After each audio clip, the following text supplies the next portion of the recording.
অপেক্ষা কৰি থকা এই বিষয়সমূহৰ ওপৰত সুন্দৰ বক্তৃতাৰে আমাক উপকৃত কৰিব আমাৰ সন্মানীয় মৰাণ মহিলা মহাবিদ্যালয়ৰ অধ্যক্ষ অৰুণ বৰুৱা ছাৰ। তেখেত এগৰাকী অতি সুবক্তা, বিভিন্ন সভা সমিতিত তেখেতৰ বিভিন্ন বিষয়ৰ ওপৰত অভিজ্ঞতা পুষ্ট এগৰাকী ব্যক্তি। আমি আশা ৰাখিছোঁ তেখেতে আজি আমাৰ এই মূল যিটো বিষয়, সেই বিষয়টি হৈছে বংশাৱলী প্ৰণয়ন তথা বংশ সমাৰোহ আয়োজনৰ গুৰুত্ব আৰু প্ৰাসংগিকতা। এই বিষয়খিনিৰ ওপৰত খুব সুন্দৰভাৱে তেখেতৰ পৰা আমি বহু কথা জানিব পাৰিম। আমি আশা ৰাখিছোঁ আমাৰ মঞ্চত যিসকল আছে তেখেতসকলে যাতে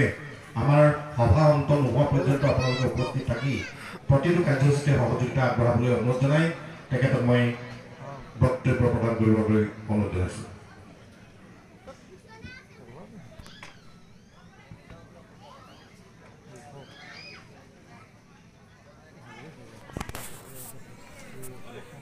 শিলপনীয়া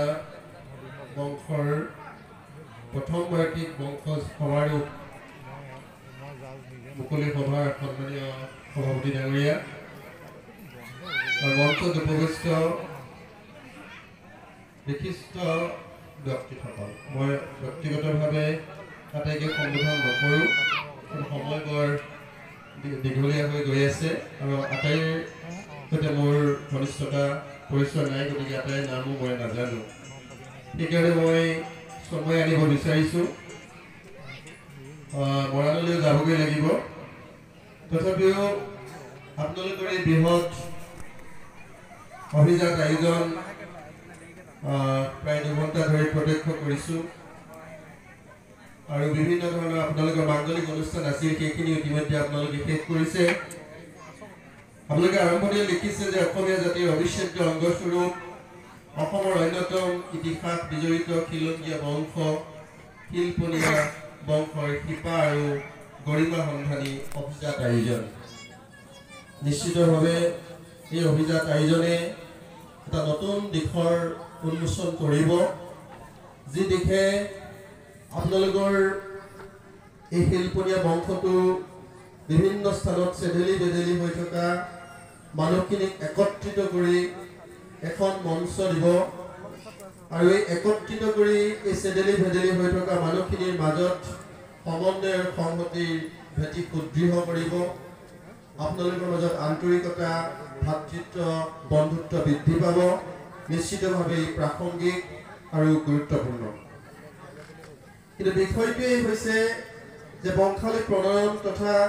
বংশজ সমাৰোহ আয়োজনৰ গুৰুত্ব আৰু প্ৰাসংগিকতা। মই ভাবোঁ এই দিশেৰে আপোনালোকৰ এই আয়োজনৰ প্ৰাসংগিকতা আছে, কাৰণ যি কাৰণতে নহওক অপৰিচিত হৈ থকা বা বিভিন্ন প্ৰান্তত আপোনালোক অসংগঠিত হৈ থকা মানুহখিনিক সংগঠিত কৰি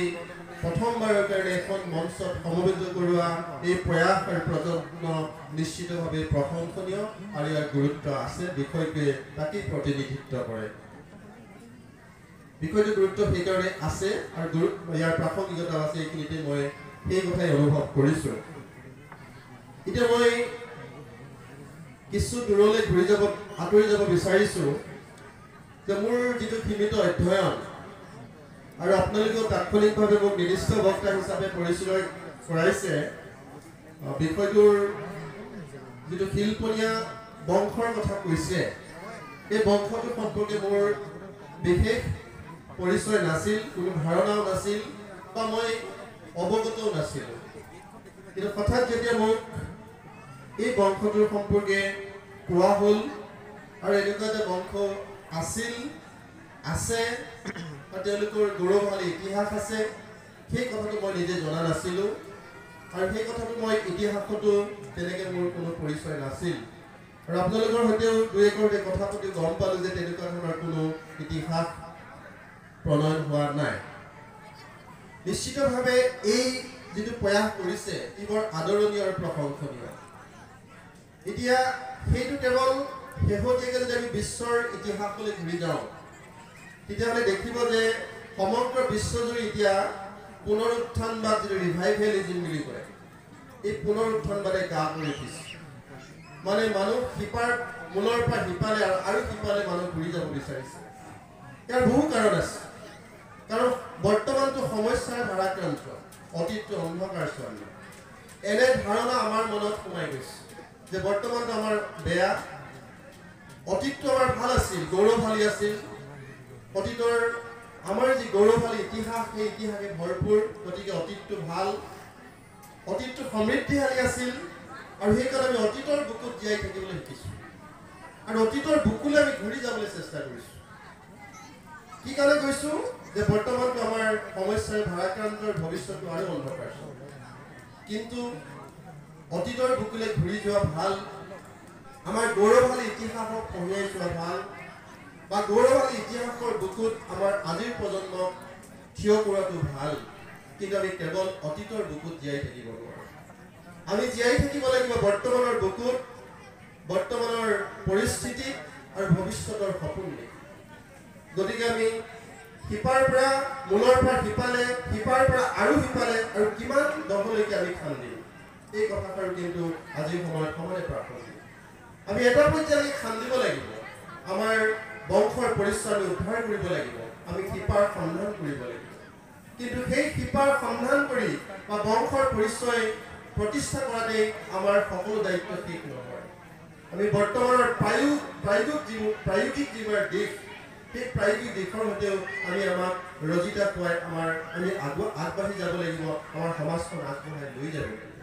তেতিয়াহে আচলতে এই বংশ সমাৰোহ আয়োজনৰ গুৰুত্ব থাকিব।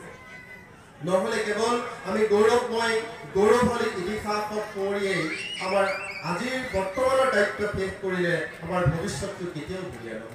যদি আমি ভৱিষ্যত ধুনীয়া কৰিব লাগে, তেতিয়াহ'লে গৌৰৱশালী ইতিহাসৰ বুকুত বৰ্তমানটোক আৰু বেছি ধুনীয়া কৰিব লাগিব, আৰু বৰ্তমানটোক ধুনীয়া কৰি ভৱিষ্যতটোক আৰু বেছি সমৃদ্ধিশালী কৰিবৰ কাৰণে আমি প্ৰয়াস আৰু প্ৰযত্ন কৰি হাতে কামে অগ্ৰসৰ হ'ব লাগিব। মই ভাবোঁ তেতিয়া ইয়াৰ গুৰুত্ব আৰু প্ৰাসংগিকতা বৃদ্ধি পাব।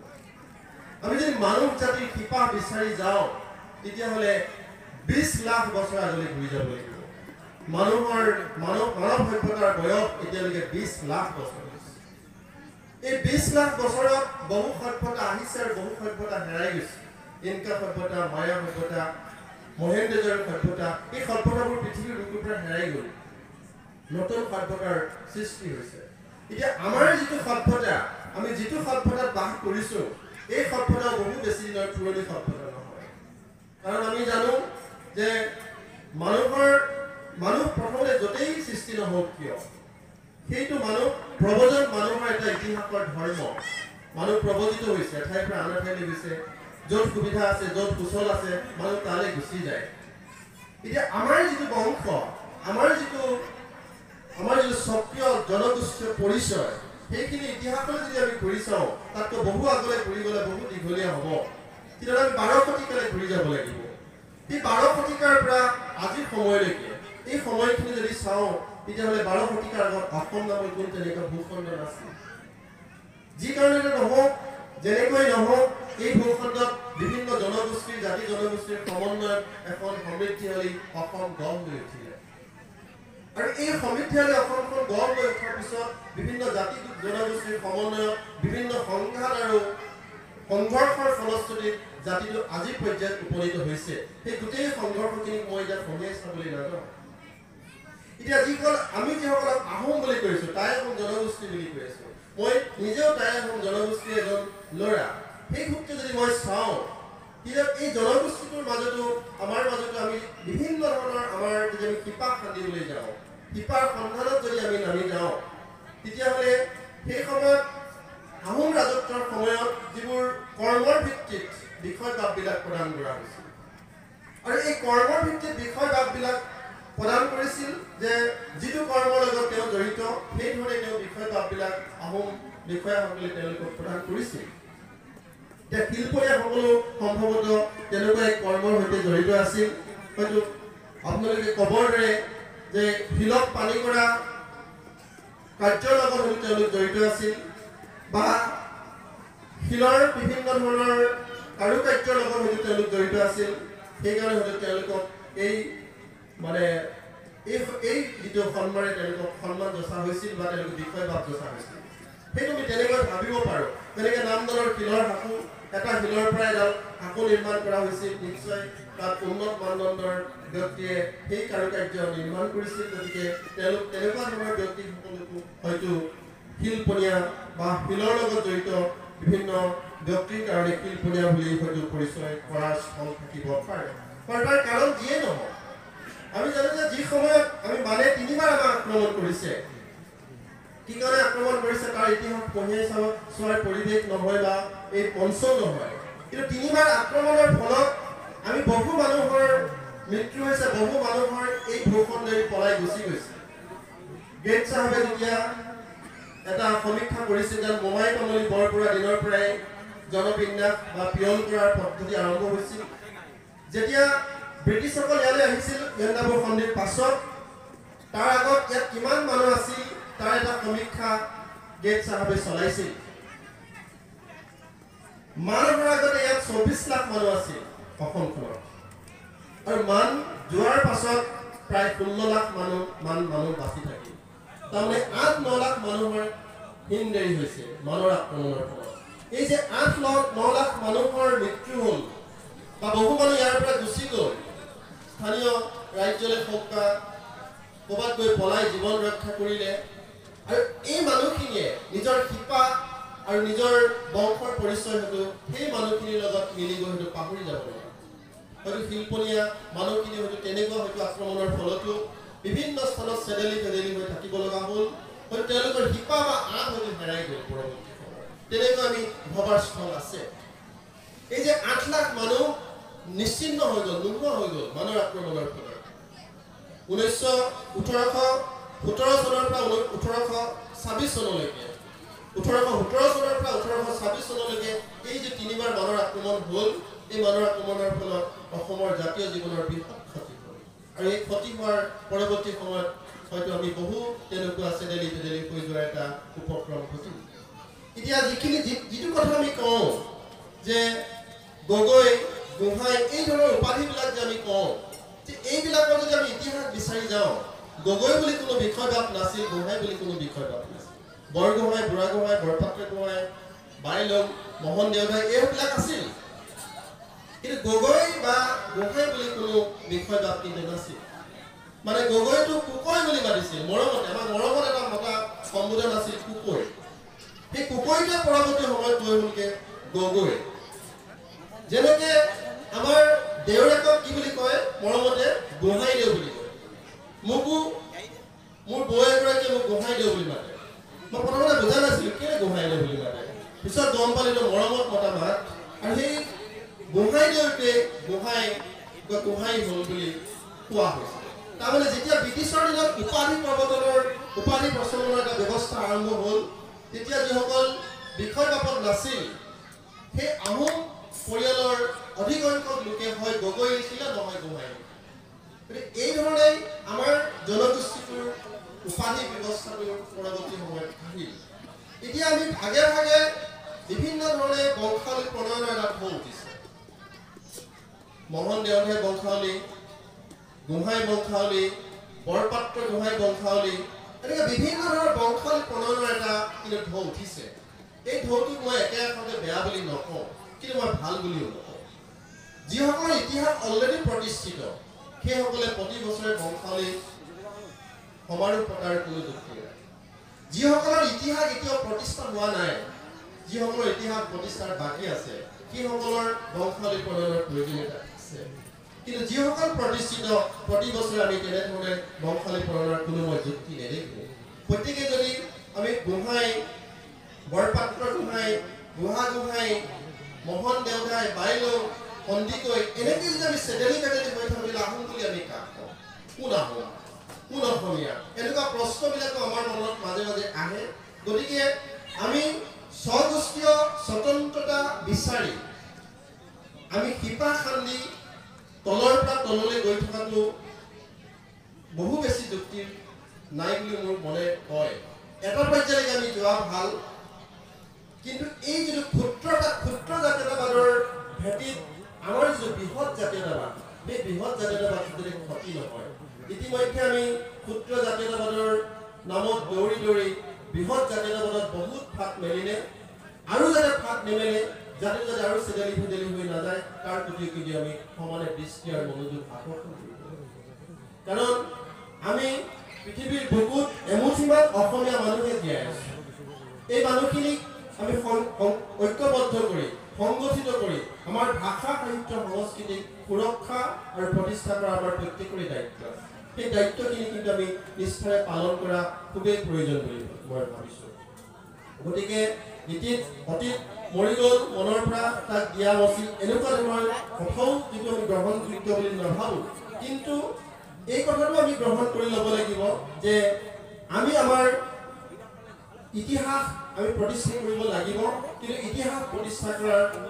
দ্বাৰা আমি আমাৰ ঐক্য আৰু সংহতিৰ ভেটিত কিন্তু আমি কেতিয়াও অনৈক্যৰ বীজ সিঁচি দিলে নহ'ব এতিয়া আমাৰ যিবোৰ কথা আমি চাওঁ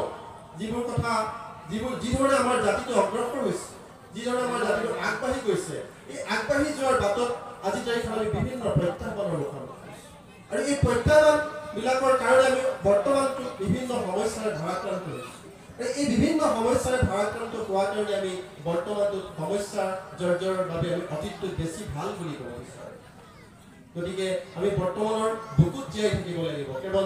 অতীতৰ বুকুত জীয়াই থাকিলে নহ'ব আৰু এই বৰ্তমানৰ বুকুত জীয়াই থাকি ভৱিষ্যতৰ সপোনেৰে আমি ভৱিষ্যতখন নিৰ্মাণ কৰিবৰ কাৰণে প্ৰয়াস আৰু প্ৰযত্ন কৰিব লাগিব সেই প্ৰয়াস আৰু প্ৰযত্নত আমি সকলোৱে সহযোগিতা হোৱাৰ খুবেই প্ৰয়োজন আছে